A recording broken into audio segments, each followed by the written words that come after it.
नमस्कार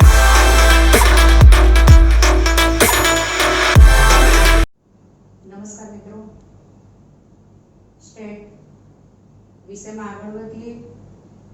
चैप्टर 5 पूर्ण कर्या त्यारबाद आज જોઈએ ચેપ્ટર 6 ક્રમચય સંચય અને દ્વિપદી મિશ્રણ।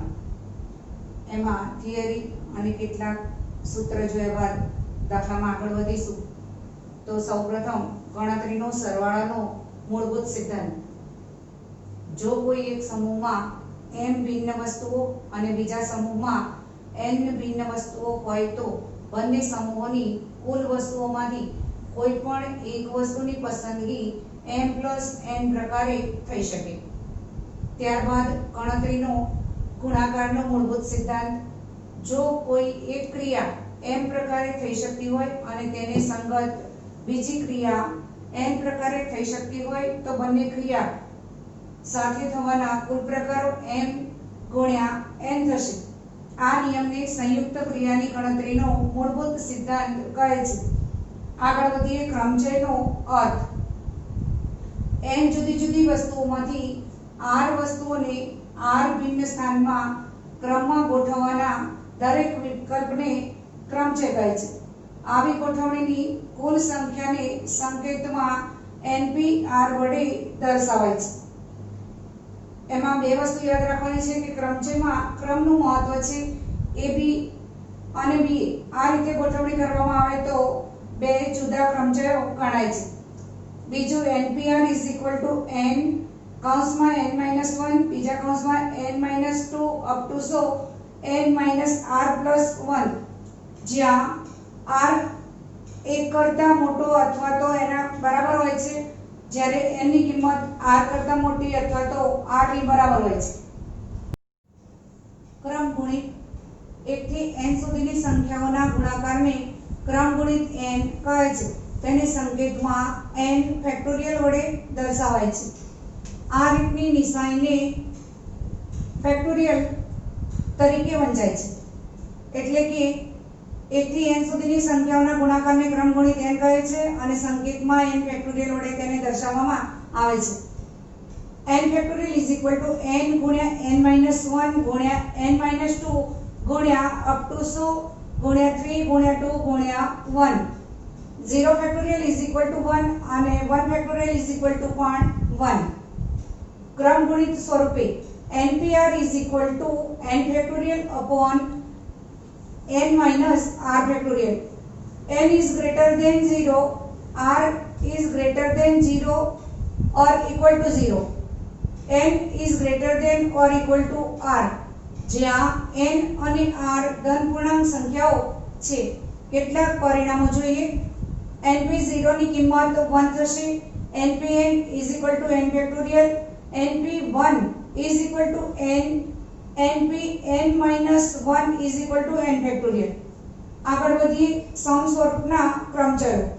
જો n વસ્તુઓમાંથી p વસ્તુઓ એક પ્રકારની સમ સ્વરૂપ, q વસ્તુઓ બીજા પ્રકારની સમ સ્વરૂપ અને r વસ્તુઓ ત્રીજા પ્રકારની સમ સ્વરૂપ હોય તો આવી n વસ્તુઓની ગોઠવણીના ક્રમચયો સમસ્વરૂપ ક્રમચયો કહેવાય।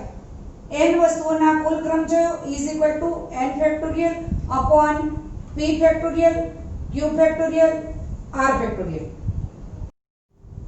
મિત્રો દાખલા જોઈએ સ્વાધ્યાય 6.1 એનો પહેલો દાખલો નીચેનાની કિંમતો મેળવો।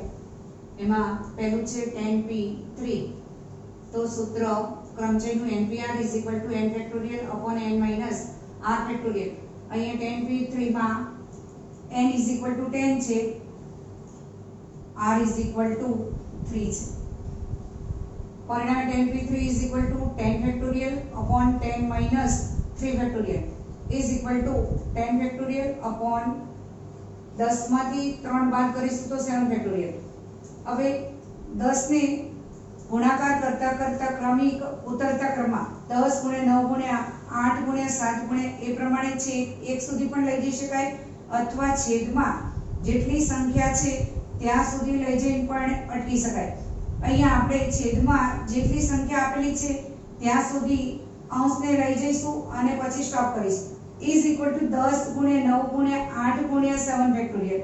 अपॉन 7 ફેક્ટોરિયલ બંને ઉપર અંશમાં અને છેદમાં 7 ફેક્ટોરિયલ છે પરિણામે બંનેનો છેદ ઉડશે કદાચ છેદ ન ઉડાડો અહીંયા 1 સુધી લઈ જાઓ અંશમાં તો પણ લઈ જઈ શકાય અને છેદમાં 7 ગુણ્યા 6 ગુણ્યા 5 એ પ્રમાણે 1 સુધી લઈ જાઓ તો પણ લઈ જઈ શકાય અને પછી જે સંખ્યાઓ આવતી હોય એ તમામને છેદ ઉડાડીને મૂકી શકાય હવે 7 ફેક્ટોરિયલ ના છેદ ઉડાવીશું પરિણામે 10 ગુણ્યા 9 ગુણ્યા 8 ત્રણેયનો ગુણાકાર કરતા આપણને 720 મળશે પરિણામે 10p3 720 બીજી વૈકલ્પિક રીત છે 10p3 10 n 1 n 2 કારણ કે r 3 છે એટલે અહીંયા ત્રણ સ્ટેપ થવા જોઈએ એટલે 10 1 2 is equal to 10 માંથી 1 બાદ કરીશું તો 9 10 માંથી 2 બાદ કરીશું તો 8 પરિણામે ત્રણેયનો ગુણાકાર કરતા આપણને જવાબ 720 મળશે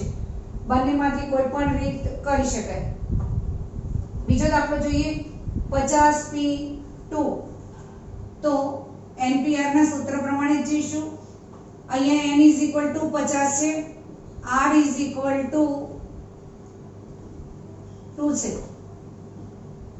परिणामे 50p2 50 factorial upon 50 2 factorial is equal to 50 factorial upon 48 50 માંથી 2 બાદ કરતા 48 મળશે પરિણામે 48 ફેક્ટોરિयल इज इक्वल टू 50 गुण્યા 49 ગુણ્યા 48 ફેક્ટોરિयल अपॉन 48 ફેક્ટોરિयल અંશમાં અને છેદમાં 48 ફેક્ટોરિयल ઉડાડીશું અને 50 અને 49 નો ગુણાકાર કરીશું બંનેનો ગુણાકાર કરતા આપણને મળશે 2450 માટે 50p2 ની કિંમત આપણને મળશે 2450 ત્રીજો જોઈએ 8p7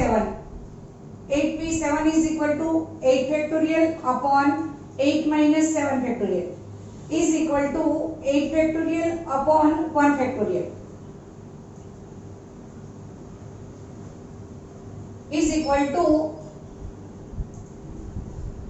8 गुण્યા 7 गुण્યા 6 गुण્યા 5 गुण્યા 4 गुण્યા 3 गुण્યા 2 गुण્યા 1 1 factorial is equal to 1 અંશમાં અને છેદમાં 1 છે જો ન મૂકો તો પણ ચાલે સીધો 8 ફેક્ટોરિયલ મૂકીને એની કિંમત મૂકી દો તો પણ ચાલી શકે અને કદાચ 1 ફેક્ટોરિયલની કિંમત છેદમાં 1 મૂકીને ઉપર નીચે 1 નો છેદ ઉડાવો અને પછી ગુણાકાર કરો તો પણ ચાલે તમામનો ગુણાકાર કરતા આપણને મળશે 40320 चौथो જોઈએ 9p9 is equal to 9 factorial upon 9 minus 9 factorial is equal to 9 factorial upon 9 માંથી 9 બાદ કરીશું તો 0 factorial મળશે is equal to 9 ગુણ્યા 8 ગુણ્યા 7 ગુણ્યા 6 ગુણ્યા 5 ગુણ્યા 4 ગુણ્યા 3 ગુણ્યા 2 ગુણ્યા 1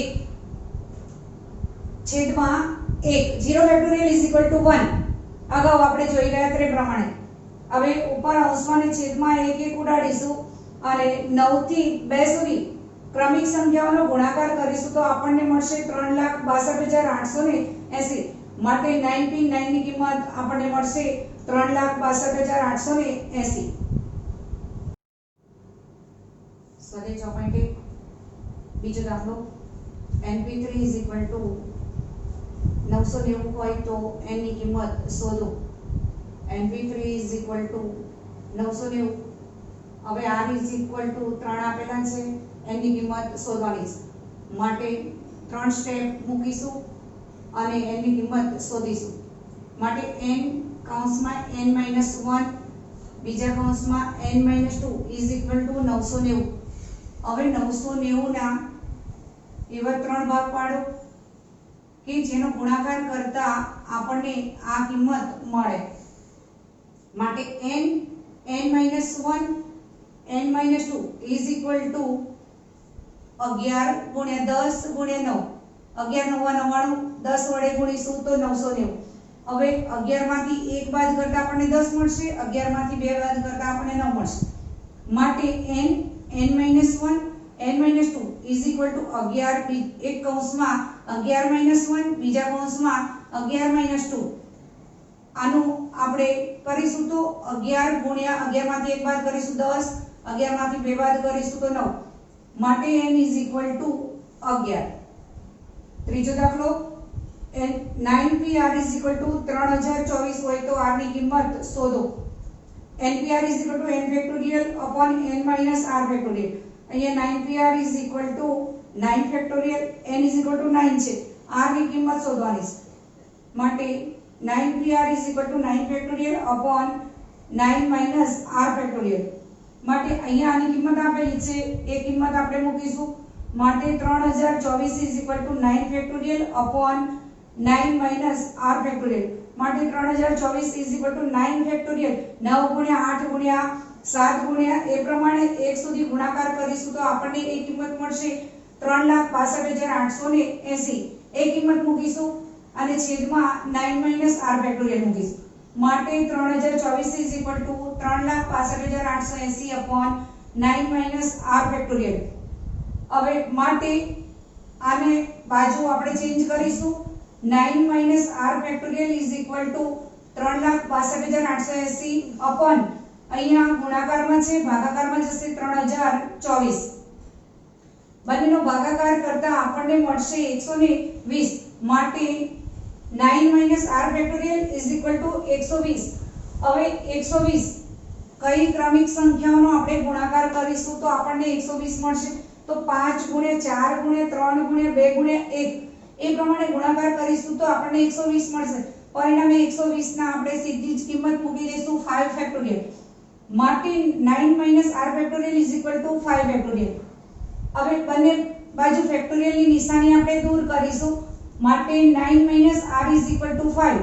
માટે r is equal to 9 minus 5 is equal to 4. માટે r ઇઝ ઇક્વલ ટુ 4. પાંચમો દાખલો, 4 વ્યક્તિઓને એક હારમાં કેટલી રીતે ગોઠવી શકાય? અહીંયા 4 વ્યક્તિઓ છે અને 4 ને ગોઠવવાની છે. પરિણામે n ની કિંમત પણ 4 થશે અને r ની કિંમત પણ 4 થશે. 4p 4 રીતે એને ગોઠવી શકાય. 4 વ્યક્તિઓને એક હારમાં ગોઠવવાના કુલ ક્રમચયો 4p 4 થશે ઇઝ ઇક્વલ ટુ 4 ફેક્ટોરિયલ. કારણ કે np n is equal to n factorial છે. પરિણામે 4p 4 is equal to 4 factorial થશે. 4 ફેક્ટોરિયલની કિંમત શોધવા માટે આપણે 4 ગુણ્યા 3 ગુણ્યા 2 ગુણ્યા 1 કરીશું. 4 તરી 12 24 ઇઝ ઇક્વલ ટુ 24. પરિણામે 4 વ્યક્તિઓને એક હારમાં 24 રીતે ગોઠવી શકાય.